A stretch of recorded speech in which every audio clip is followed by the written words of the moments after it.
Normally, by round 13, the Supercross season is starting to become somewhat predictable, but this year it has been anything but that. Out of the 12 rounds we've done so far, we've had 11 different winners in the 250 class, and we've also had a bunch of different winners in the 450 class. Add to that mix this weather that we've been dealing with, and things are just really unpredictable. All of that's to say, tonight should be really exciting, and this is going to be our race day updates show. We're going to go over everything you need to know before the race tonight, injury updates, weather conditions, who's in, who's out, as well as statistics and other things like that. I'm super excited to see what's going to happen, so let's get into it. Alright, so the first thing we're going to cover is going to be our injury updates, and it's going to be pretty long this week since it is a showdown. We're going to go over the East and the West injury reports. So starting with the East Coast, Carson Mumford is still dealing with his ankle injury, and he will not be racing tonight. Devin Simonson is back on the bike, but looks like he will not be returning to East Rutherford. Now, Levi Kitchen is also back on the bike. Looks like he's preparing for pro motocross, but interestingly, he was seen riding a 450, and I find that particularly interesting since he's basically out of the Supercross Championship, and the 450 team has nobody to represent them for the rest of the Supercross season. Purely speculation on my part, but man, that would be really cool to see him line up in the 450 class. And then we have 6 more guys that are just out with their respective injuries that they've had throughout the season, and they will not be returning. That's Cameron McAdoo, Max Zanstee, Pierce Brown, Casey Cochran, Jalik Swoll, Matty Jorgensen. And I want to give a shout out to Chad Soltz like we usually do. If you guys don't know, he is suffering from loss of feeling in his lower extremities. He did go down. There's a road to recovery. So if you guys can donate, that would be greatly appreciated. Moving on to the West Coast, Jordon Smith is still banged up with his ribs, but he will be competing. He did manage to scrap out a few points at the last race, but he was also banged up from a few crashes. I think he said he crashed more in that race in Seattle than he's ever crashed at any race, and that was with his first race back from the rib injury, so I'm sure that he's pretty sore. Robbie Wageman missed the start of the season with that wrist injury, but he's hoping to return for the last couple of rounds. And then we have quite a few guys who are back on the bike, but not racing with us this weekend. Drew Adams looks to be trying to prepare for pro motocross. Ty Masterpool, same thing could be said. And then Ryder Difrancesco is also back on the bike, but we're not really sure what he's preparing for, or rather when he will be returning. Then Styles Robertson did have to have wrist surgery on that same wrist that kept him out for over a year, so really hate to see that. Hopefully it's not as extensive and he can return at some point. Josh Varize is out with a fractured T10 vertebrae. Jet Reynolds is going to be out for the remainder of the season with his broken leg. Billy Laninovich is out with his wrist injury. He was hoping to return at some point, but now it looks like it's going to be a much longer recovery. Talon Hawkins is out with his femur, Evan Ferry with his Achilles. Derek Drake is still treating his Lyme disease. And then Anthony Bourdon absolutely destroyed himself in that practice crash, injuring his hip, pelvis, and back. Looked absolutely horrifying, so really hate that for him, and he's going to be out. But moving on to some better news. In the 450 class, we have Cade Clason, who's going to be returning for the first time since he broke his arm earlier in the season. Ken Roczen is still toughing it out with not only a torn AC joint, but also a sprained ankle. He did manage a top 5 finish last weekend in the mud. Hopefully, he's feeling at least a little bit better, but keep in mind that he sprained his ankle at that race last weekend, so if anything, it's probably swelled up and been giving him more issues throughout the week. I'm sure he's coming in way less than 100%. Jason Anderson will be out with his mystery illness. It sounds like Jorge Prado is looking good to return for pro motocross. I'm not 100% sure if he's back on the bike. He hasn't shared much that I'm aware of, other than the fact that he looks like he will be prepared to come out swinging for Paula. But 2 guys we can confirm that are back on the bike is going to be Hunter Lawrence and Eli Tomac. We saw a video of Eli riding the other day, and he looks pretty strong. He was hoping to come back for some Supercross at some point. Sounds like that might be out the window at this point. I'm a little bit surprised that he's not going to try to come back for his home race in Denver, given the fact that he's already riding the bike right now. But at the same time, it would be really unfortunate to rush a return back to Supercross and then re-injure yourself and miss the start of motocross. And then as far as Jet Lawrence, it sounds like he is way ahead of schedule on returning from his ACL reconstruction, and look for him to probably be at Paula as well. Now, as I alluded to in the intro of the video, this has been a truly unpredictable season, and I just want to paint a picture for you guys of just how unpredictable and exciting this season has been. So we have done 12 rounds so far, and we have already completely smashed the record for the total amount of different winners in a season. So far, we've had 18 different winners combined throughout all of the classes, and the previous record was 16, which was set only last year. Up until that point, it had only been 14. So looking at the trend of the series, it seems like not only is there more parity, but maybe there's also more injuries happening to the top riders, which also allows for more riders to get in there and get their wins. Either way, I find it to be an interesting trend.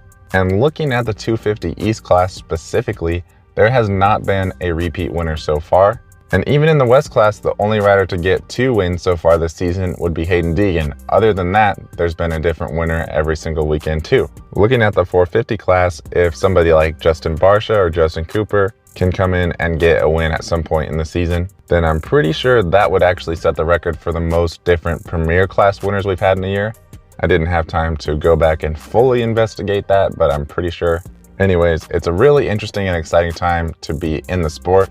Of course, you never want to see the injuries that are happening, but at the same time, it is really cool to see these guys getting their first career wins and just not knowing what to expect when we go into the night show. So as I mentioned earlier, it is going to be another East-West showdown. This is the second one, and if you guys have been listening to any of my shows throughout the season, I've been saying I don't think you can really determine who's got a real hold on the championship until we get through the second showdown, because a lot can change, and we saw that just last weekend. Now, obviously, there is some stability in the West Coast championship point standings, but even that is still questionable, especially with the drama going on at the top. So it's going to be really exciting to see what happens tonight. So let's just run through some of these top contenders, starting off with the East Coast. And interestingly enough, we have another new red plate holder with Seth Hammaker. Now he is tied with Tom Vialle, but this is pretty crazy. I highly doubt that anybody's ever been third in the championship going into a race, finished 9th, and left with the points lead. Easily Seth Hammaker's most important 9th place finish that he's ever gotten. And it's really cool to see at least one pro circuit rider being able to be successful, as the rest have all been injured and out. Granted, Garrett Marchbanks did return from injury nicely, and he even grabbed a podium in Seattle. But nonetheless, it is great to see Seth doing pro circuit justice. And then right behind him, like I said, is Tom Vialle. Now, as of right now, Tom would lose the tiebreaker to Seth because Seth at least has a race win, so technically Tom Vialle is second in the points, even though he is tied with Seth Hammaker. But if I'm Tom Vialle, I am absolutely wrecked after last weekend.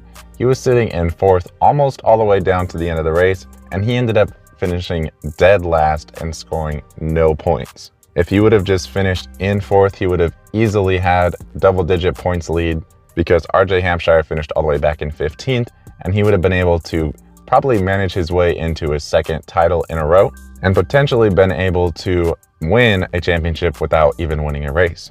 With that being said, that seems to be out the window, and it seems like now is the time to start winning races if you're Tom Vialle. And if he is able to do that, then we would have 12 different 250 class winners in 13 races, which would be pretty crazy to see. And it would also keep our streak of different East Coast winners going. The argument's been made that Tom is the champion of the class, and while he might not be the fastest, he knows how to be consistent and good under pressure and just manage a title. So now is your time to prove that. It's time to step up to the plate and get a race win at the showdown. Show us why you're the only guy in the field with the #1 plate. I would absolutely love to see it. And then right behind him, crazily enough, even after getting 14th last weekend, I think I said 15th earlier, but he got 14th. Anyways, after a not very good finish last weekend, he is only 2 points behind Tom Vialle. I'm not exactly sure how he's pulling this off. He's gotten a 14th and an 18th so far this season, and he's within 2 points of the title lead. So cannot count this man out. He's definitely going to send it. He's going to make it interesting, and I am here for it. And then behind him, we have Chance Hymas, who has now somehow injected himself right into the middle of this title fight. With that race win, now he's only 9 points out of the title. He gained 25 points in one race. It's not very often that you get the opportunity to do that, so that was definitely helpful, but nonetheless, he's definitely right in the mix here, but it would be very easy to fall right back out of the mix if he doesn't back that up with another solid finish tonight. So keep your eye on Chance, see how he attacks tonight. And then shout out to Colin Park, who is now 5th in the championship, and he was able to get his first career podium last weekend. He's only 15 points out, so at this point, who freaking knows what's going to happen? He did get Supercross Rookie of the Year in his rookie season. He's been here before. He's done a whole season.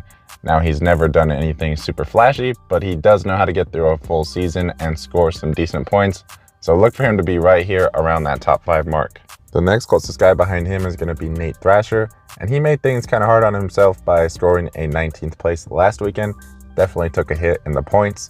He could have easily found himself in a similar situation to Chance Hymas, only single digits out of the championship, but unfortunately he's going to be back here 6th in the points. He's technically still within striking distance, 18 points down, but being 6th in the championship definitely doesn't bode well for being in the mix. The next closest guy in the title fight is going to be Bennick, and he's 22 points down. Keep in mind he did have a points penalty early on in the season, and he also missed a race. Hypothetically speaking, if you replace the round that he missed with a top 5 and give him his points penalty back, he would actually be the points leader right now. Kind of crazy to think about, but I just thought it was worth mentioning. And the other thing worth mentioning is that Daniel Blair is really high on Bennick. He thinks that we're just starting to see his potential. He's gotten 2 top 5 finishes in a row pretty quietly, but he's kind of solid. And remember, he did start off the season with a strong podium finish. And of course, there's a couple more guys a little bit further down that I think is worth talking about. Firstly, Max Vohland was able to get a heat race win last weekend, so that was really cool to see, not only for the Club MX guys, but also for him being able to bounce back from that injury that he had and just prove that he can still do it. Granted, the conditions were absolutely gnarly, so we've yet to see him win a heat race in dry conditions, but nonetheless, great to see that for Max. Unfortunately, he was not able to hold it together in the main event, and he only finished in 18th. But that is still way better than what Austin Forkner ended up doing, which was not even making the main event. Now, personally, I'm still a huge Austin Forkner fan and believer, and I think that he's definitely still got a great chance to improve and keep building, get back to the results we're used to seeing. But for right now, you have to be a little bit concerned if you're in that camp. Moving on to the West Coast division, at the top, of course, we have Hayden Deegan. Interestingly, we did see Hayden get a penalty for that altercation that he had with Julian Beaumer. Turns out the AMA doesn't really like it when you go around slapping your competitors, so that was interesting to see. It feels to me like he's going to want to come out here and dominate everybody and show that he's the best in the field, but he has to be careful not to go out there and just throw it all away like Tom Vialle did last weekend, especially if the conditions are anything similar. And in contrast to that, Julian Beaumer needs to strike now while he can. He's now 15 points down, and there is only 3 rounds left for these guys. We have this race, then Denver, and then one more showdown. So he would essentially need to win out the season and have Hayden finish in 3rd all 3 rounds. Obviously, that's probably not going to happen, so he's going to want to make up some points in chunks. And what better time to do that than when you're at a showdown, the competition is very deep, and the conditions are not ideal. It could be very hard for Hayden to come back through the field. If you were going to put him down on the ground, I think now's a great time to do it. But at the same time, he did also receive a penalty for that altercation, and while he did say that Hayden has one coming in Philadelphia, he also later said that the AMA came up to him and said, look, you really can't do anything. We don't want to see any on-track stuff going on, so keep it clean. It'll be interesting to see how he handles that. The title's on the line, his pride is on the line. I'm not sure exactly what's going to happen, but one thing is for sure is that we're going to want to watch that closely. And actually, I just want to mention, I said he was 15 points down. He's actually 14 points down. But nonetheless, what I said stands true. He would still have to win out, and Hayden would still have to finish in 3rd all of the remaining rounds for him to win the title. So like I said, he really wants to make up points in chunks, probably this weekend. And then, of course, we got to talk about Cole Davies. He's coming fresh off of his first career win, and you have to think that now he believes he should be winning every race. A lot of riders talk about how getting that first win is the hardest, and then from there, that's pretty much all you expect to do. And while he is a rookie, he looks like a guy who could win races right from the drop of the first gate of the season. His technique is really good, really solid, and his speed is coming around more and more each round. He's also a really good and really consistent starter, and while he is 20 points back, I don't think you can count him completely out of this title fight either, especially if Julian Beaumer and Hayden Deegan do tangle up. You never know what's going to happen, so you got to keep your eye on this kid too. He's a lot of fun to watch, and I would love to see him get even more in the title fight than he already is. Then fourth in the title fight, we have Joe Shimoda, and he is exactly where most people probably would have expected him to be at this point in the season, but he got here in the exact opposite way of what we expected. Normally, Joe comes on kind of slow, builds, and is consistent, and by the end of the season, he's just outside of striking distance of the championship, which is exactly where he is, but unfortunately, he came out swinging, looked like he could be the title favorite, got that finger injury, and hasn't quite seemed the same since. I would love to see Joe at least end on a good note in the Supercross season like he usually does and build some momentum going into motocross and maybe be a contender over there. But at this point, it's really hard to say what's going to happen. Doesn't look really great for Joe Shimoda, doesn't look bad. He's rock solid right here in fourth, 30 points back.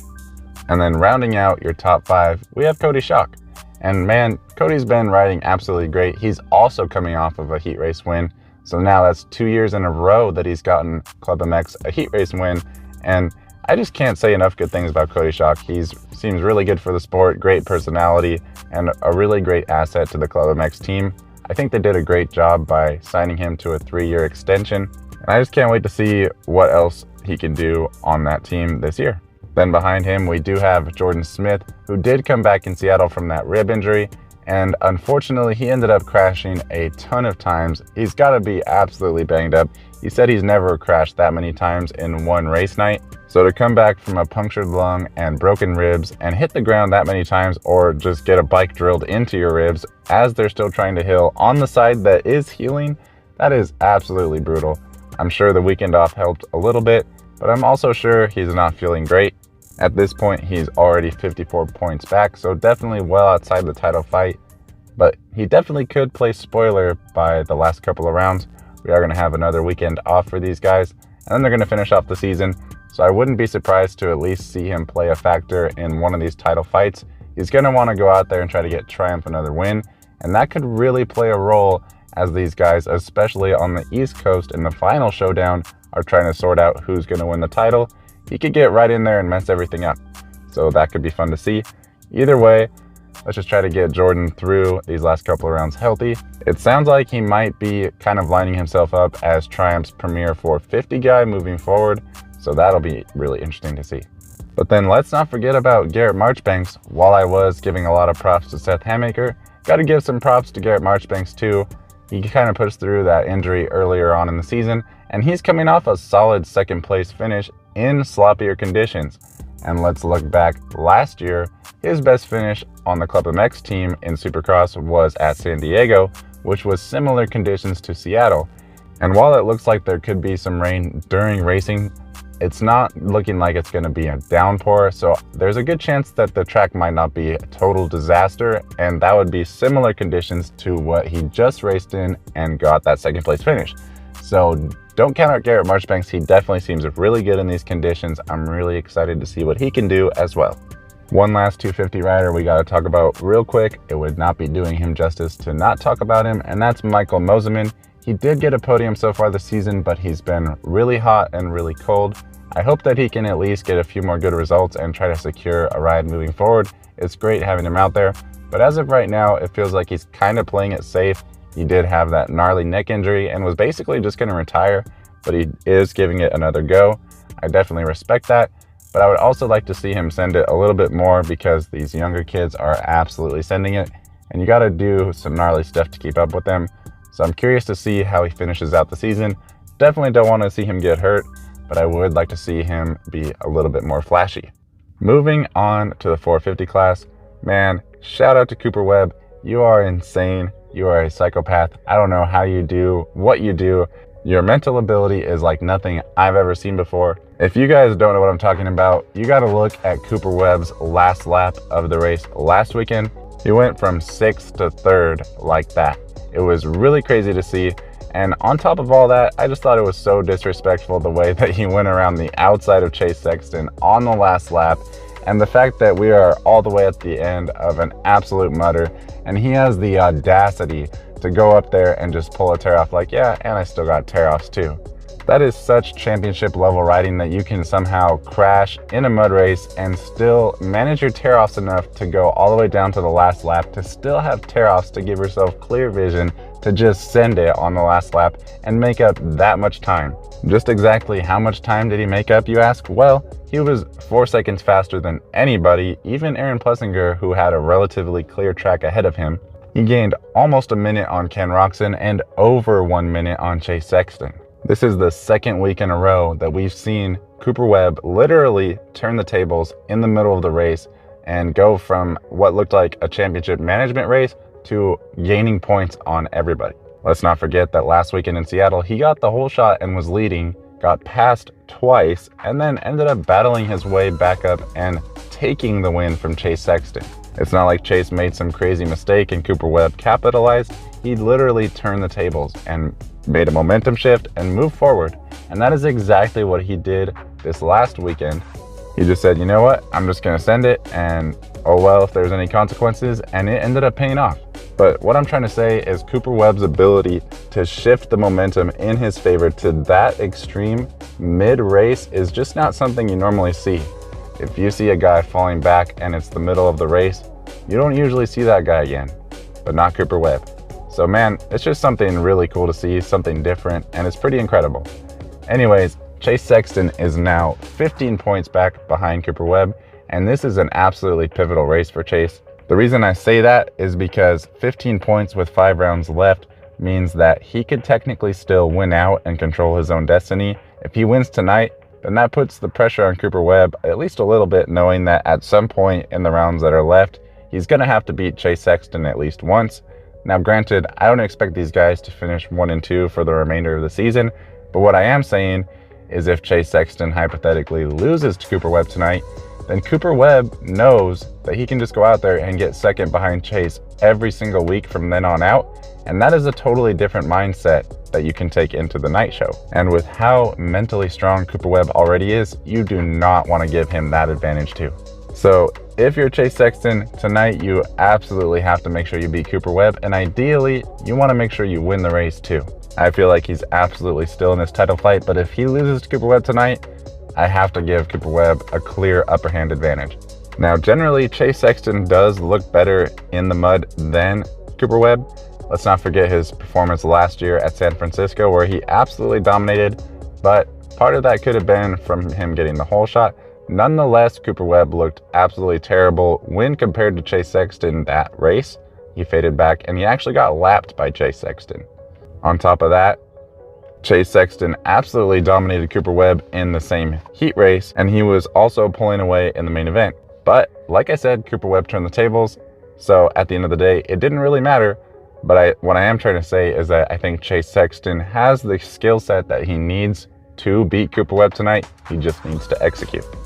I would be really curious to get inside the mind of Chase Sexton and just kind of see what's going on right now, because while he did ride pretty well last weekend, he was actually the last rider on the lead lap, and they also penalized him for that jumping on the red cross flag lights thing. I've heard a couple of different versions where he was only penalized for doing it in the heat race, but then also maybe in the main event. I'm not sure exactly which way it went, but one thing I know is that you have to be just frustrated in general if you're Chase Sexton, just seeing Cooper Webb ride by on the last lap, barely finishing on the lead lap, getting penalized for stuff that arguably you probably shouldn't be penalized for. Generally, you're probably just frustrated right now. Anyways, right behind him, we have the freaking Terminator, Ken Roczen. I don't know how this man does what he does, but mad respect to him. He ended up demolishing his ankle in practice. Looked like he wasn't even going to be able to walk. He ends up still going out there and getting a top 5 finish. Keep in mind, that was with an already sprained AC joint. That thing is barely hanging on. It's screaming for help. And if you zoom all the way back to his arm injuries, he really shouldn't even be riding a dirt bike right now. So, man, mad respect to Ken Roczen. He's right here, rock solid, 3rd in the championship on this little island he's built for himself, pretty far back. He's 36 points down to Cooper Webb, so really the championship's kind of out of the question at this point.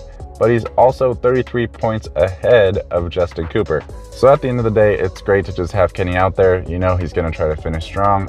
At the end of the season, there's very few riders that complete all of the rounds, and it looks like he's well on his way to being one of those guys, so shout out to him. And then, like I said, behind him, we have Justin Cooper, and he is locked in a tight battle with Malcolm Stewart.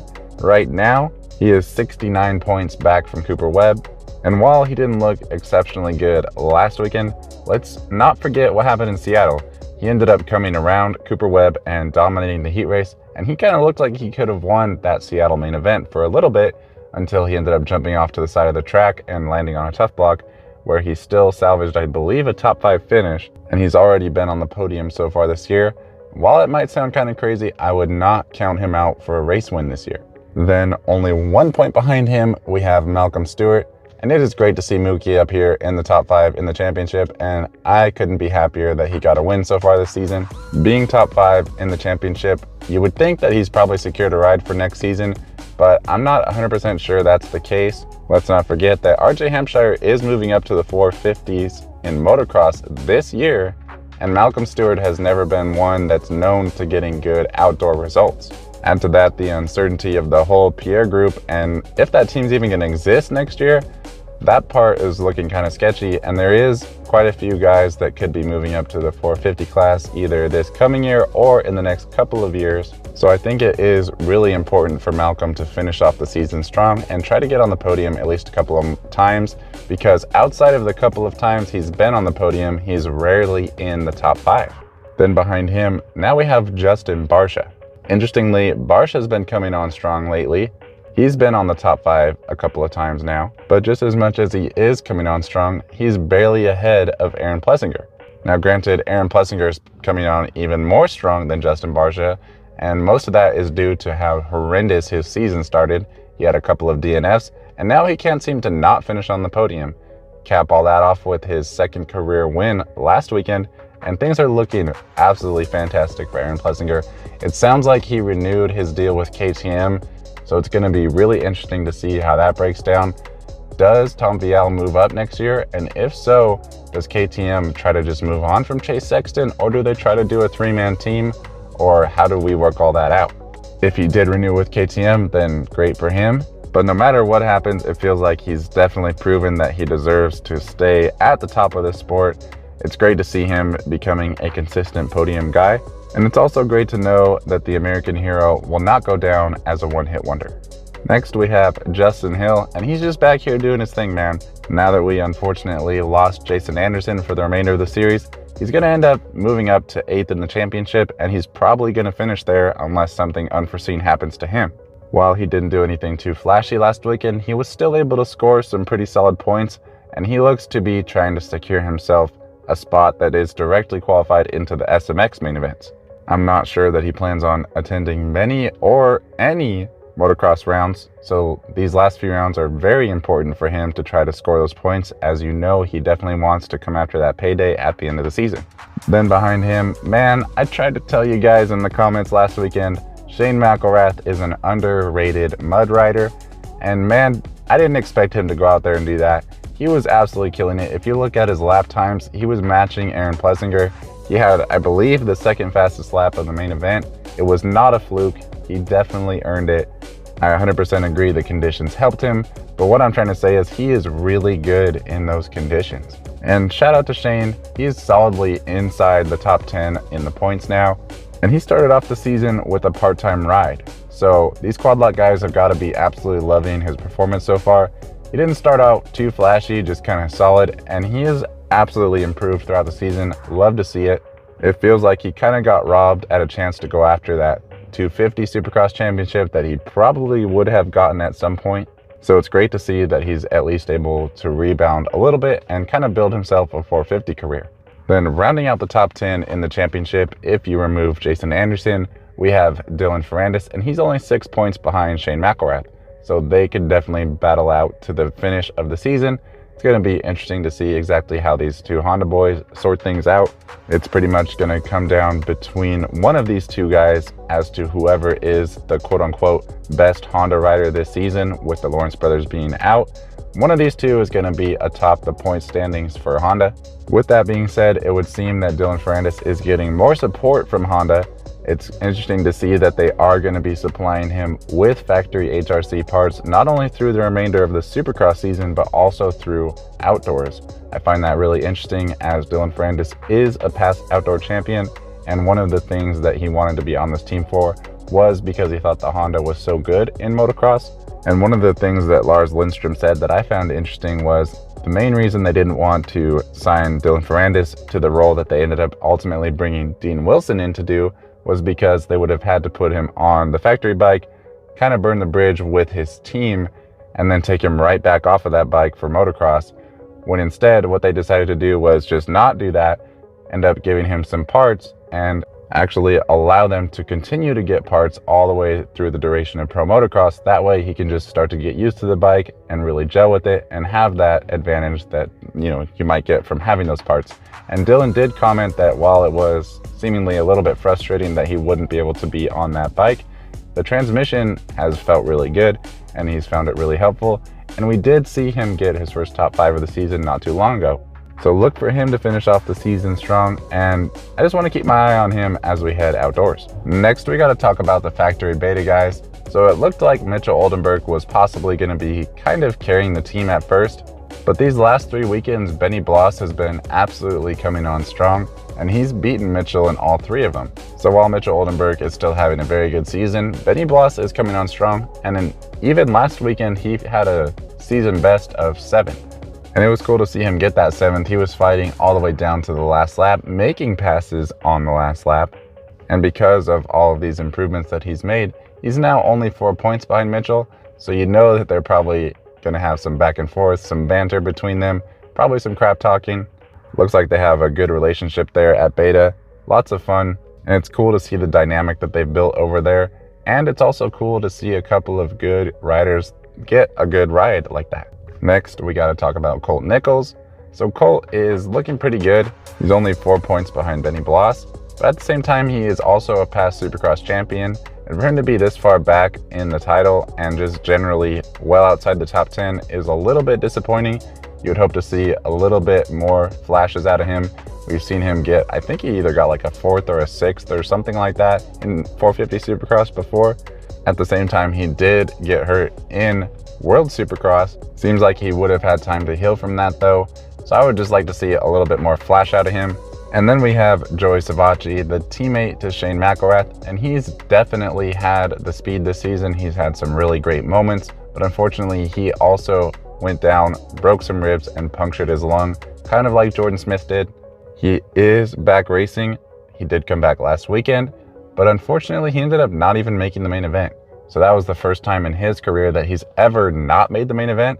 I'm sure that was pretty frustrating, but at least there was the excuse of the conditions. Nonetheless, you know he's going to want to come back this weekend and just try to bounce back and move back up the standings. Right now, he's 16th in the championship, but he should be able to easily move back up to 12th if he rides to his full potential for the rest of the season. And then, of course, we can't forget about Christian Craig. So he's been racing with us, I think, for about 3 rounds now.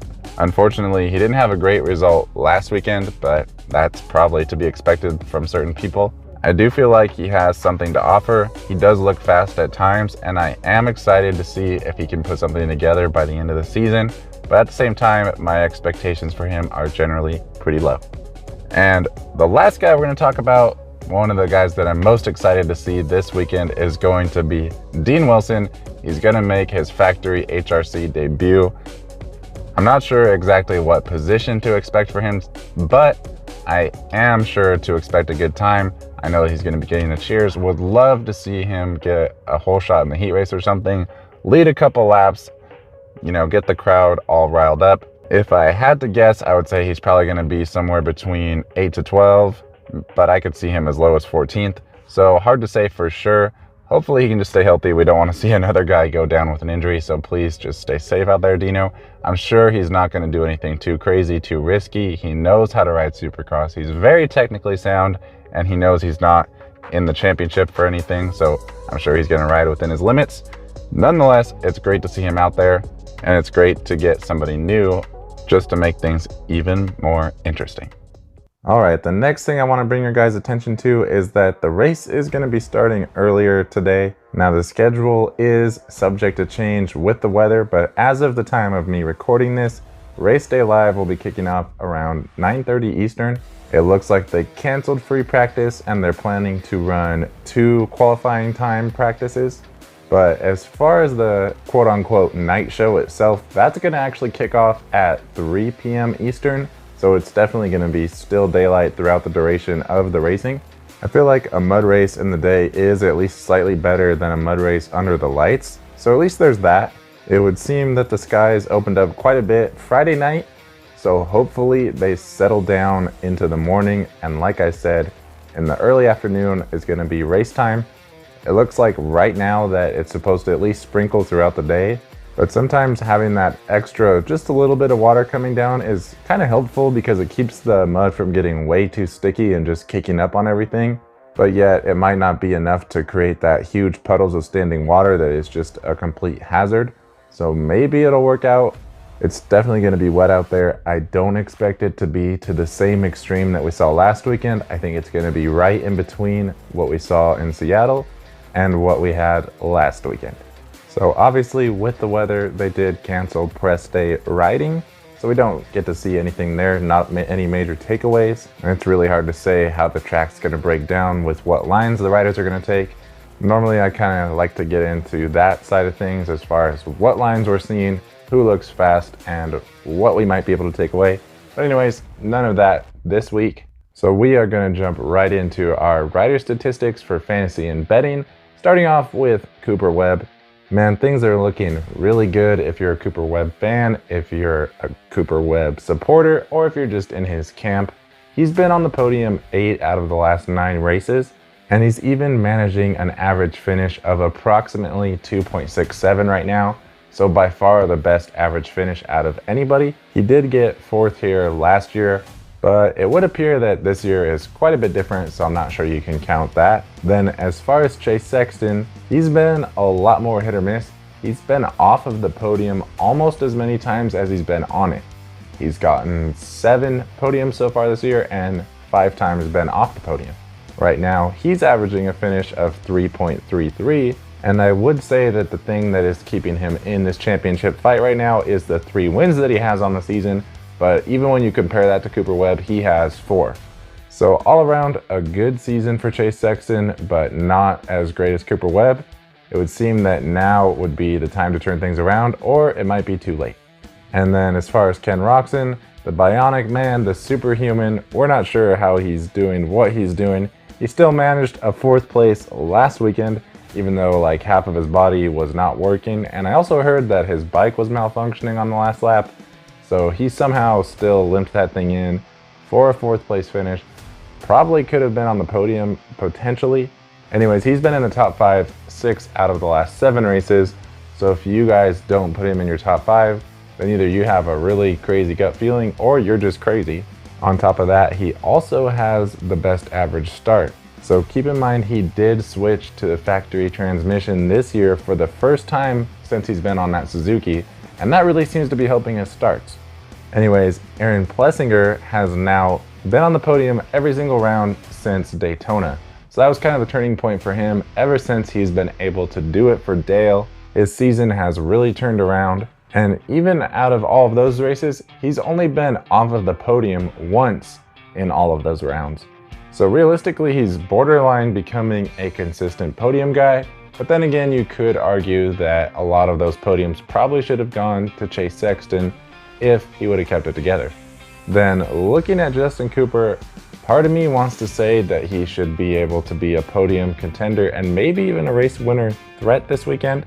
But then again, looking at how last weekend went, I would be pretty careful with that mentality, knowing that he ended up getting the whole shot and he ended up ultimately fading back to 11th place. But then again, if you look back to Seattle, he did look pretty fast. We saw him go around Cooper Webb in the heat race and take the win. And I looked back, he actually got 6th in the main event. So he didn't quite manage a top 5 finish, but it would seem that he definitely had the speed to contend for another podium and maybe go after the race win. With all that being said, he has not been on the top 5 in any of the last 3 rounds. so he's definitely not trending in the right direction. If you do put him in your top 5, do so carefully. Now keep in mind we've already talked about 5 riders, and it would seem that Shane McElrath is starting to prove himself as a very good mud racer. He did get 4th at San Francisco in the mud race last year. He also came out and won his heat race and then backed that up with a 2nd in the main event last weekend. So there's definitely an argument to be made that maybe he should be put in your top 5 this weekend. Definitely a bit of a gamble, and that would be a 6th rider that we've now talked about. So 7th and 8th riders that you could potentially look at putting in your top 5 would be Justin Barcia and Malcolm Stewart. Looking at Justin Barcia, he did get a top 5 last weekend, and that was only his 2nd top 5 of the season. He has been close with a few 6th throughout the season, but generally you just have to go with a gut feeling that you think he's going to have a good race tonight. Most of these other guys' statistics would show that they should probably be favored over him, but he's definitely somebody who could get in that top 5. And then as far as Malcolm Stewart, he seems more like somebody who you could definitely consider at a different round. He was able to grab his 2nd podium of the season back in Birmingham with that 2nd place finish, so that was great to see. But it would also seem that he's not a very good wet condition rider. He took home a 7th place finish in Seattle, and then a 13th last weekend when it was a true slot fest. So just keep that in mind if you are considering Malcolm for your top 5. I would argue that there's probably 7 other guys that might be better picks than him, but he is definitely somebody who could get in there. Now the wild card is 14th this week, and with it being a mud race and the way that everybody kind of stacks up over there, there is no way that I can bring you statistics for all these guys, so we're going to do things a little bit differently. Alright, so here we have the point standings after the last round. Going into this round, what I want to do is kind of break down this range of the point standings here. These are the guys that I would argue would probably be potentially in that 14th place range. So there's so many different ways this could break down, and I just want to kind of talk you through the thought process here. So starting off at the top right here with Shane McElrath, I don't expect him to be able to fall back to 14th. Even if he does go down, we have seen that he's a pretty capable mud rider. I would expect him to work his way forward. He's going to be coming into this race seeing it as an opportunity, and his mind state is going to be to get a lot of points. Add to that the fact that he's really kind of like in 9th place right now by the time you remove Jason Anderson. Same thing could be said for Dylan Ferrandis right here. He's looking pretty solid, so I wouldn't expect him to go backwards. He's kind of inside the top 10 pretty securely. Now you have to consider that right around here is where things are going to really start to be serious if you're going to be looking at these guys for your wild card. The reason I say that is because you have to consider adding potentially Christian Craig and Dean Wilson above these guys, but keep in mind at the same time you're also subtracting Jason Anderson. So hypothetically, if you keep everybody in the same order and then you add Dean Wilson and Christian Craig above this line, and then you maybe throw somebody else out that's above the line for, say, a bad crash or a DNF, then this line would essentially go back to being a 12th place rider. So let's really think about who out of these guys right here would be the best. Now, it might start to seem kind of obvious at first, but I want to point out you still have Joey Savacci down here. He's definitely a seasoned rider and somebody who can have really good speed if the track does allow you to do that. So for the case of this argument, we'll just go ahead and put him up above these guys as well. So now we're talking 13th. And then you have to look at Benny Bloss right here. This man is about 6'4". He's gigantic. And he said he was having the absolute time of his life last weekend. He ended up being dead last off the start. He had a goggle malfunction, had to get that swapped out. He was off the back of the pack. And then he continued to move forward throughout the entirety of the race, all the way up to 7th place. He is going to be using his long legs to his advantage, and I just don't see him being all the way back in 14th. So I would say you're probably going to want to bump him up as well. So keeping in mind, we hypothetically bumped up Joey Savacci, Dean Wilson, and Christian Craig, then moved one rider, whoever, down for a DNF. That would put Mitchell Oldenburg potentially right here as your 14th place rider, just based off of the point standings. But then again, you also have Colt Nichols right here. So I feel like it really could come down to these two guys as to who would really be in contention for that 14th place. But you also have to consider the conditions of the track. If the track is breaking down really bad in practice, maybe you want to look at some of these other guys. Even guys like Kevin Moran's down here. If you look, he's been pretty consistent throughout the season. And even last weekend, he did go down a couple times and worked his way back up to 15th. He's fighting for every point he can get. And if someone like him can get a decent start on a very broken down track, he could easily be your 14th place finisher. Same thing could be said for Kyle Chisholm. I'm not really convinced that Jerry Robin would be somebody to put in there. He does tend to make a lot of mistakes, but any of these guys could definitely get up in there, especially like I said, if the track does break down. So I just wanted to kind of break it down this way to really show you guys kind of what's going on. If you guys are playing Rocky Mountain Fantasy, the wild card is a very important position, and this was the best way I could think to kind of show you my thought process behind it. Alright, if you guys have made it this far in the video, first of all, I just want to say thank you so much for sticking around this long in the video. It really helps me get noticed by the YouTube algorithm, and it really means a lot to me when I see you guys engaging with these videos and enjoying them. I'm just a one-man show here, and I do work a full-time job, and I have a family, so it's pretty hard for me to put out these videos consistently. I do absolutely love the sport, and I also love making these videos, so it just really means a lot when you guys appreciate them. So thank you genuinely from the bottom of my heart. If you guys don't already know, I do also try to put together some pretty cool moto stories of historic riders or events from the past. So definitely check those out if you haven't already. I think that there's some pretty cool stories in there that don't get talked about enough. We have a whole playlist on the channel, and there'll probably be one recommended to you in the end screen as well. Also, if you guys haven't already, it really means a lot if you subscribe. It's really cool, the community and the channel we've been able to grow so far, and we plan on continuing to bring you guys more content throughout the season. I definitely plan to attend at least one motocross in person and bring you coverage of that. Definitely let me know down in the comments below what you guys want to see in these videos, and also what other story videos you'd like to see. Thank you guys for watching, and I will see you in the next video.